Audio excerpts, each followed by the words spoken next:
नमस्कार, तुम्ही पाहताय मराठी मंडळी। 22 जुलै देवेंद्र फडणवीस यांचा वाढदिवस।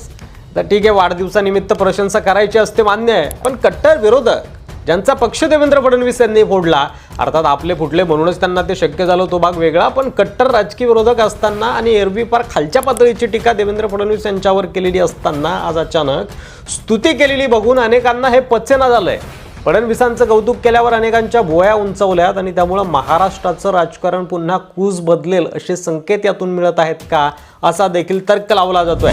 महाराष्ट्राच्या राजकारणात चाललंय काय, असा प्रश्न आता अनेकांना पडू लागलाय। उद्धव ठाकरे फडणवीस यांचा डाव शरद पवारांनी ओळखला का? ठाकरे फडणवीस एकत्र येणार आहेत का? आणि त्यांच्यात शरद पवारांची राष्ट्रवादी सुद्धा असणार आहे का? केलेली स्तुती काय संकेत देते? ठाकरे पवारांनी फडणवीसांसमोर नांग्या टाकल्यात का? अशा अनेक प्रश्नांची उत्तरं शोधण्याचा प्रयत्न आजच्या या व्हिडिओमधून करणार आहोत। सोबतच ठाकरे आणि फडणवीस यांची जवळीक यामुळे शिंदे दास्तावलेले आहेत का, त्यावर देखील एक नजर टाकणार आहोत। देवेंद्र फडणवीस यांच्या नेतृत्व आणि कर्तृत्वापुढे सपशेल उद्धव ठाकरे आणि शरद पवार नतमस्तक झालेले त्यांच्या शुभेच्छा संदेशातून दिसतंय। तेल लावून मैदानात उतरलेला पहिलवान, चुकीचे हातवारे करून देवेंद्र फडणवीस यांच्यावर टीका करणारे शरद पवार यांनी देवेंद्र फडणवीस यांच्या समोर सपशेल शरणागती पत्करली आहे का, अशी चर्चा घडते आहे। उद्धव ठाकरे देखील हल्ली देवेंद्र फडणवीस यांच्याशी जवळीक साधत आहेत असं दिसतंय। अधिवेशनात आणि फोटो सेशनच्या कार्यक्रमात ते दिसलं, भेटीगाठी झाल्या, मात्र कायम फडणवीसांना अनाजी पंत म्हणायचं, एकतर तू राहशील किंवा मी, अशी टोकाची भूमिका घ्यायची। आणि आता अचानक काय घडलं की देवेंद्र फडणवीस यांच्याशी सलोखा जपला जातोय। कोण काय म्हणालंय, कुणी कशा शुभेच्छा दिल्या ते अगोदर बघूया। देवेंद्र फडणवीसांच्या कार्याची गती अफाट आहे, हे कसं काय नाकारता येईल? देवेंद्र फडणवीस यांच्या कामाचा झपाटा आणि उरक पाहिला की मी पहिल्यांदा मुख्यमंत्री झालो तो काळ आठवतो।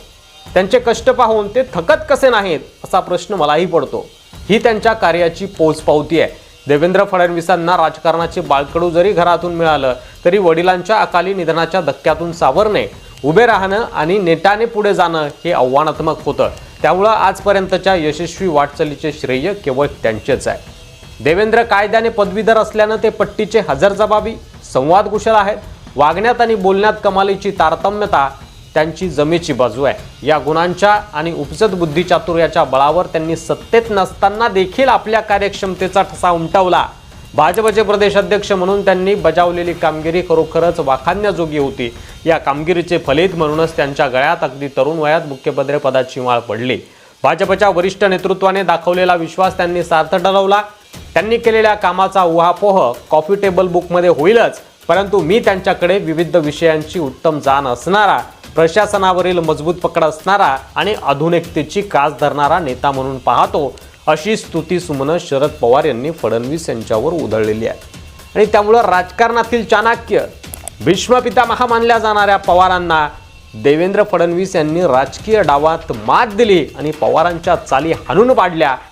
पवारांना फडणवीसांना थांबवणं जमलं नाही, त्याची ही पावती आहे असं म्हणायला हरकत नाही। आणि त्यामुळंच पवारांनी देवेंद्र फडणवीस यांच्यासमोर नांग्या टाकल्या असं बोललं जातंय, शरणागती पत्करली असं बोललं जातंय। उद्धव ठाकरे म्हणतात की फडणवीस यांचा स्वभाव आणि कायदेशीर, आर्थिक तसेच प्रशासकीय विषयावरील त्यांचे सखोल ज्ञान त्यांना भाजपमधील इतर नेत्यांपासून वेगळं ठरवतं। त्यांच्या मुख्यमंत्रीपदाच्या पहिल्या कारकिर्दीत महाराष्ट्राने औद्योगिक आणि आर्थिक प्रगती केली। राजकीय कारकिर्दीत अनेकदा विविध विषयांमुळे अडचणीचा सामना करावा लागला, तरीही त्यांनी आपल्या अभ्यासू आणि मुसद्दीपणाने या आव्हानांचा सामना केला। फडणवीस यांना भविष्यात राष्ट्रीय पातळीवर महत्त्वाची जबाबदारी मिळण्याची शक्यता आहे, कारण त्यांचा अभ्यास, स्वभाव आणि प्रशासकीय कौशल्य पक्षाला उपयुक्त ठरेल असं उद्धव ठाकरे यांनी म्हटलंय। कुठंतरी उद्धव ठाकरे यांनी सुद्धा फडणवीस यांची जी ताकद आहे ती मान्य केली असं म्हणायला हरकत नाही। पण म्हणजे एरवी अनाजी पंत म्हणून हिनवायचं आणि महाराष्ट्रावर कर्ज होतंय, उद्योग गुजरातला पळवले जात आहेत अशी बोचरी टीका करायची आणि दुसरीकडे महाराष्ट्र प्रगती करतोय असं म्हणत देवेंद्र फडणवीस यांच्यासमोर लोटांगण घालायचं, असं हे सध्या महाराष्ट्राच्या राजकारणातील चित्र दिसतंय। कोण मित्र कोण शत्रू अनेकांना कळना झालंय। उद्धव ठाकरेंची देवेंद्र फडणवीस यांच्याशी वाढती जवळीक जशी एकनाथ शिंदेंना धडकी भरवणारी आहे, त्यांच्या मनात भीती निर्माण करणारी आहे, तशीच ती शरद पवारांसाठी देखील चिंतेचा विषय आहे। कारण उद्धव ठाकरे जर आघाडीतून बाहेर पडले तर काँग्रेस राष्ट्रवादीचा सुपडा साफ होईल, हे गणित शरद पवारांना चांगल्याने माहिती असावं। आणि त्यामुळं शत्रुत्व विसरून उगवत्या सूर्याला शरद पवार आणि उद्धव ठाकरे नमन करत आहेत असं म्हणायला हरकत नाही। त्यामुळे देवेंद्र फडणवीस यांच्या कौशल्यासमोर, चातुर्यासमोर आणि राजकीय डावपेचांसमोर शरद पवार आणि उद्धव ठाकरे हे नतमस्तक झालेत का, त्यांनी नांग्या टाकल्यात का, यावर तुम्हाला काय वाटतंय? तुमचं मत कमेंट बॉक्समध्ये लिहायला विसरू नका. अशाच विश्लेषणात्मक व्हिडिओसाठी मराठी मंडळीवर नवीन असाल, अद्याप सबस्क्राईब केलं नसेल तर लगेच सबस्क्राईब करा आणि तुमचं मत कमेंट करूनच जा. पुन्हा भेटू पुढच्या व्हिडिओमध्ये. तोपर्यंत रजा घेतो. धन्यवाद. जय महाराष्ट्र.